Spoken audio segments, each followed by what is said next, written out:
Egypt की valley of the Kings में से जब इजिप्शियन किंग टूटनखामुन का खजाने से भरा टूम डिस्कवर किया गया तो इस खबर ने पूरी दुनिया में हलचल मचा दी थी। 26 फीट पहाड़ के अंदर छुपा हुआ ये टूम 3000 सालों में पहली बार खोला गया था, जिसके अंदर लातादाद खजाने और किंग टूटनखामुन की ममी भी मौजूद थी। इस टूम में से मिलने वाला सोना बिल्कुल प्योर था और इसका टोटल वजन 1,03,000 तोला सोने के बराबर था, जो तकरीबन एक टोयोटा गाड़ी के वजन के बराबर बनता है। वैसे तो इस टूम से मिलने वाला तमाम खजाना और गोल्ड प्राइसलेस है, लेकिन अगर एक एस्टिमेट लगाया भी जाए तो आज के दौर में इसकी कीमत 5.5 अरब रुपयों के बराबर है। जेम टीवी की वीडियोस में एक बार फिर से खुशामदीद। नाजरीन, ये टूम डिस्कवर होने के बाद आर्कियोलॉजिस्ट ये देखकर परेशान थे कि आज के मॉडर्न दौर में भी इतना ज्यादा सोना पहाड़ों से ढूंढने और निकालने में एक माइनिंग कंपनी को कम से कम भी 10 साल लग जाते हैं। तो आखिर 3000 साल पहले, जब ना ही कोई मशीनरी थी और ना ही कोई टेक्नोलॉजी,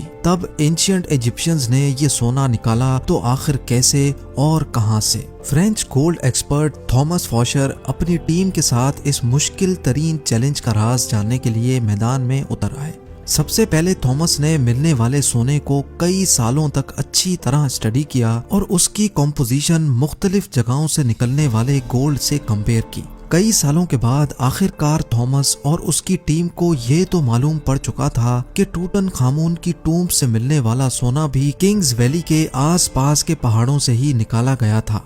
अब चैलेंज था वो पहाड़ ढूंढने का जहां से एंशिएंट माइनर्स इतना ज्यादा सोना निकालते थे। लेकिन ये टास्क कोई हल्का फुल्का टास्क नहीं था। किंग्स वैली के गिर्द हजारों पहाड़ मौजूद हैं और ये जानना कि सोना कौन से पहाड़ से निकाला जाता था, ये वाकई एक इंतहाई मुश्किल तरीन काम था। फ्रेंच गोल्ड एक्सपर्ट थॉमस फॉशर अपने एक आर्कियोलॉजिस्ट दोस्त के साथ मिलकर किंग्स वैली से 80 किलोमीटर दूर एक सहरा में पहुंच गया, क्योंकि इस डेजर्ट में कई ऐसे पत्थर मौजूद हैं जिनके अंदर सोने के जर्रात छुपे हैं। इसी वजह से उनका मानना था कि अगर टूटनखामुन की टूम से मिलने वाला सोना भी इसी डेजर्ट से निकाला गया था तो यहाँ माइनिंग ऑपरेशन के कोई न कोई निशानात जरूर मिलेंगे। ये सहरा 1,36,000 स्क्वायर किलोमीटर तक फैला हुआ है, जहाँ गर्मी और पानी की शॉर्टेज की वजह से जिंदगी ना होने के बराबर है। थॉमस का मानना था कि इतना ज्यादा सोना अगर इसी सहरा के किसी पहाड़ से निकाला गया होगा तो जाहिर है उसमें काफी ज्यादा मैन पावर भी लगी होगी। थॉमस और उसका साथी इसी खोज में सहरा के अंदर जाते रहे। इस बंजर सहरा में कई घंटों तक सफर करने के बाद काफी अंदर जाकर उनको पहाड़ के नीचे एक अजीब मंजर देखने को मिला। करीब जाकर मालूम पड़ा कि ये एक कदीम जमाने का कुआं था जो पूरी तरह से खुश्क पड़ा हुआ था। ये बात तो जाहिर थी कि ये कुआं किसी दौर में यहाँ से गुजरने वाले काफिलों को पानी फराहम करता था, लेकिन हैरत अंगेज तौर पे यहाँ कुछ और भी था जो इस कुएं से भी ज्यादा इम्पोर्टेंट था। जी हाँ, थॉमस और उसके साथी को यहाँ एक पुराना कमरा भी बना हुआ दिखा जो अंदर से एक इबादतगाह का मंजर पेश कर रहा था। इस कमरे की दीवारों और छत पर काफी मेहनत से पत्थरों पर कार्विंग करके पेंटिंग्स बनाई गई थी। जब इस आर्ट वर्क को गौर से देखा गया तो इसमें एक ऐसा राज छुपा था जिसको देखकर यकीन करना मुश्किल था। थॉमस के साथ आया दोस्त जो कि एक आर्कियोलॉजिस्ट था, उसने बताया कि इस पेंटिंग में वही राज छुपा है जिसकी तलाश में हम लोग निकले हैं। पेंटिंग में जाहिर था कि सहरा में बना यह कुआं और रेस्ट रूम इस सहरा का सबसे पहला स्टॉप है, जहां पर एंशिएंट गोल्ड माइनर्स आराम करने के लिए रुकते थे।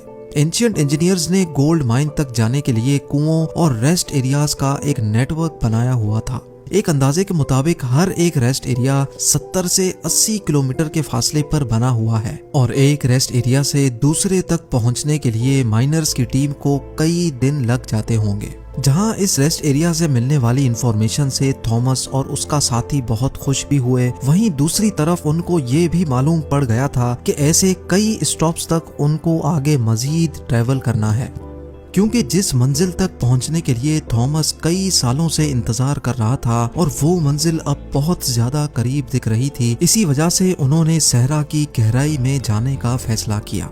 बंजर सहरा में एक के बाद दूसरा रेस्ट एरिया आता गया, लेकिन गोल्ड माइन जैसी कोई चीज नजर नहीं आई। आखिरकार पूरे 2 दिनों के बाद थॉमस को एक पहाड़ के किनारे पड़े ढेर सारे पत्थर दिखाई दिए। देखने में तो ये एक नॉर्मल सीन था, लेकिन थॉमस का मानना था कि ये जगह एंशियंट गोल्ड माइनर्स का कैंप लगती है। और हुआ भी कुछ ऐसा ही। जी हाँ, इस जगह पर पत्थरों से बने कुछ ऐसे टूल्स मिले जिनकी मदद से पत्थरों को तोड़कर उनके अंदर से सोना निकाला जाता था।